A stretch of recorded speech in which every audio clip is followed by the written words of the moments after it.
मैं उस संभल की सरजमी से आता हूं जहां पर 15 दिन पहले एक संविधान को कमजोर करने का काम किया गया। वहां पे जिस प्रकार से 5 मजलूमों की जान ले ली गई, जिस तरह से 30 से ज्यादा लोगों को गोली मारकर घायल कर दिया गया और 27 से 50 से ज्यादा लोगों के खिलाफ मुकदमा दर्ज किया गया। मैं पूछना चाहता हूं माननीय सभापति जी, मैं सांसद हूं, मैं अपने मुकदमे का मैंने कहा था मुझे डर नहीं है, मेरे खिलाफ मुकदमा लिखा गया, मैं वहां मौजूद नहीं। और आज एक इमाम को सिर्फ इसलिए गिरफ्तार कर लिया गया संभल के अंदर कि सिर्फ उन्होंने अजान लाउड स्पीकर से दे दी थी। अफसोस है कि आज हमारे साथ ऐसी ज्यादती हो रही है।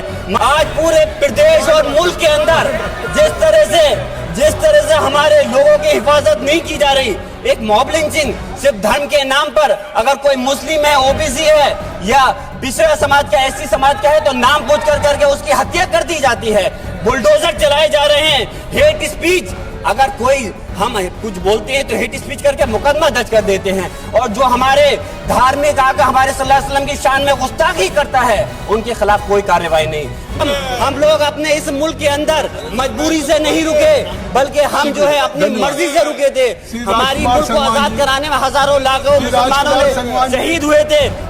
आज यहाँ मजलूमों की आवाज बनकर खड़ा हूँ, उन करोड़ों भारतीय मुसलमान और अल्पसंख्यकों की जद्दोजहद और हक की बात करना चाहता हूं जो इस देश का अटूट हिस्सा हैं। मेरे अल्फाज बंटवारे के नहीं बल्कि इत्तेहाद के हैं, मेरे अल्फाज मायूसी के नहीं बल्कि एक उम्मीद के हैं, ऐसी उम्मीद जो कि हमारे इस देश को जोड़ना चाहती है। हमारे संविधान को बनाने के लिए हमारे बाबा भीमराव अंबेडकर साहब, मौलाना अबुल कलाम आजाद साहब, डॉक्टर जाकिर हुसैन साहब ने मिलकर के इस संविधान को बहुत मेहनत के साथ बनाया था। ये सिर्फ किताब की शक्ल में देने के लिए नहीं है। आज संविधान के उस पर मैं कहना चाहता हूं कि भारत का संविधान इंसाफ, आजादी और भाईचारगी की जिंदा गवाही है, और ये गारंटी देता है कि नागरिक हर मजहब, जात या नस्ल पर इज्जत के साथ गुजार सकते हैं जिंदगी। लेकिन अफसोस है, एक मुस्लिम रहनुमा की हैसियत से मुझे इस दस्तावेज पर बेपनाह फख्र है, जो कि दस्तावेज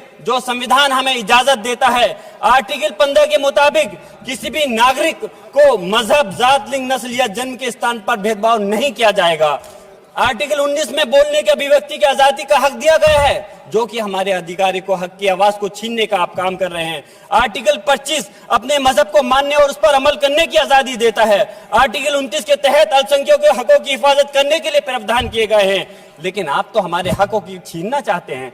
माननीय सभापति जी, मैं आपके माध्यम से कहना चाहता हूं कि आर्टिकल 30 के अंदर अपने तालीमी इदारों को कायम करने और उनके चलाने का हक है, लेकिन हमारे साथ ज्यादती हो रही है। ये संविधान को अगर आप कमजोर करेंगे तो याद रखना, ये देश कमजोर होगा, हमारा मुल्क कमजोर होगा। जो संविधान के प्रति वफादार नहीं हो सकते वो हमारे मुल्क के प्रति वफादार नहीं हो सकते। मैं उस संभल की सरजमी से आता हूं जहां पर 15 दिन पहले एक संविधान को कमजोर करने का काम किया गया।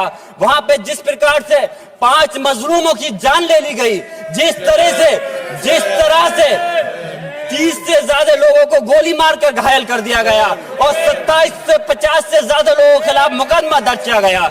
मैं पूछना चाहता हूं माननीय सभापति जी, मैं सांसद हूं, मैं अपने मुकदमे का मैंने कहा था मुझे डर नहीं है, मेरे खिलाफ मुकदमा लिखा गया, मैं वहां मौजूद नहीं था। और ये मुकदमा जो हमारे चाहे विपक्ष के सांसद हो या सत्ता पक्ष के सांसद हो, आप याद रखिए जनता की आवाज हो, जनता के बीच में जाकर के आपके जवाबदेही बनती है। और मैंने अपनी जनता की आवाज को उठाने का काम किया तो क्या गलत किया था? माननीय सभापति जी, सिर्फ इस बुनियाद पे मुकदमा लीजिए गया।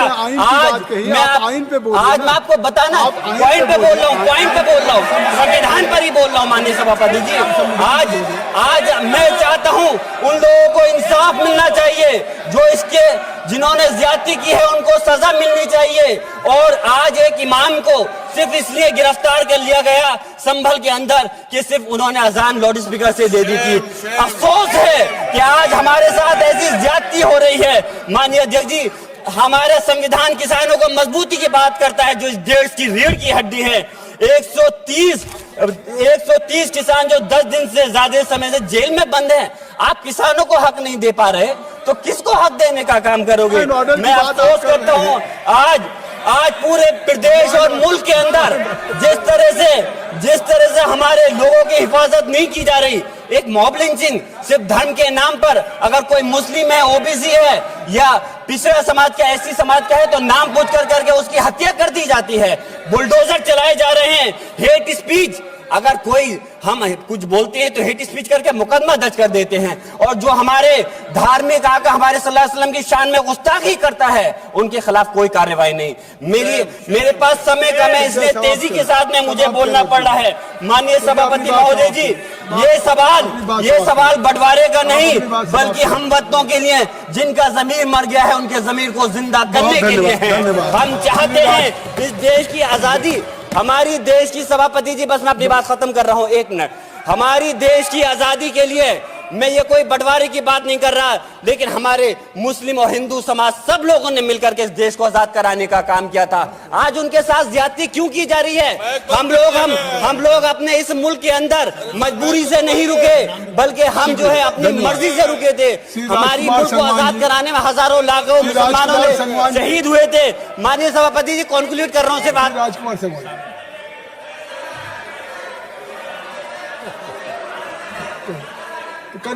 आप कंक्लूड करें ना, आप कंक्लूड कर लें। माइक,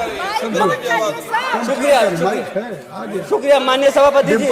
मैं एक मुस्लिम और अल्पसंख्यक रहनुमा के तौर पर मैं अपनी बिरादरी के लिए खास हक के मुताबिक नहीं करता। मैं सिर्फ ये चाहता हूं कि आईना के बाद संविधान के मुताबिक हर नागरिक के लिए जो वादा किया गया उसे पूरा हो, हुकूमत से कमजोर की हिफाजत को यकीनी बनाए और नफरत फैलाने वालों को सजा दे। और मैं अपनी बात इस शेर के साथ खत्म करना चाहता हूं, जो कि हबीब जालिब का शेर है। ऐसे जुल्म सुबह बेनूर को मैं नहीं मानता, मैं नहीं जानता, मैं भी खाइफ नहीं तख्ताए दार से, मैं भी मंसूर हूं कैदो अगयार से। क्यों डराते हो जिंदान की दीवार से? जुल्म की बात को, जहल की रात को मैं नहीं मानता, मैं नहीं जानता।